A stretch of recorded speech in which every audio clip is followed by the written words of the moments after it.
দেখুন, আমি তো জানতাম না। আমার কাছে এখানে যারা অটো চালক আছেন তারা গেছিলেন দেখা করতে। তো আমি তাদের কাছে জানলাম যে এখানে তারা দীর্ঘদিন ধরে অটো চালায়।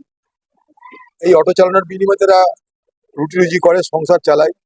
শুধু তাই নয়, এর দৌলতে এখানকার যারা সাধারণ যারা যাত্রী তাদেরও যাতায়াতের সুবিধা হয়। দীর্ঘদিন ধরে এখানটায় স্টেশনের পাশে এই অটো চালকরা এই সেবাটা দিয়ে এসছে। হঠাৎ করে তারা জানলো যে এই জায়গাটা যেখানে তাদের অটো স্ট্যান্ড ছিল, যেখানে অটোগুলো দাঁড় করিয়ে তারা প্যাসেঞ্জার তুলতো, সেটা কোনো একটা ব্যক্তিকে দিয়ে দেওয়া হয়েছে টেন্ডারের মাধ্যমে।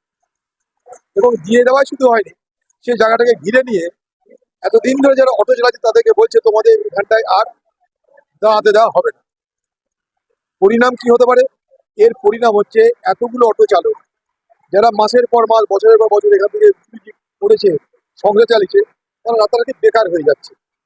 সেই সঙ্গে সঙ্গে এই এলাকার যারা সাধারণ বসবাসকারী, যারা যাত্রী, তাদেরও সমস্যা হচ্ছে। তাই আমি এই ব্যাপারে জেনারেল ম্যানেজার ইসমাইলের সাথে কথা বলেছি। তিনি বলছেন ব্যাপারটা দেখবো।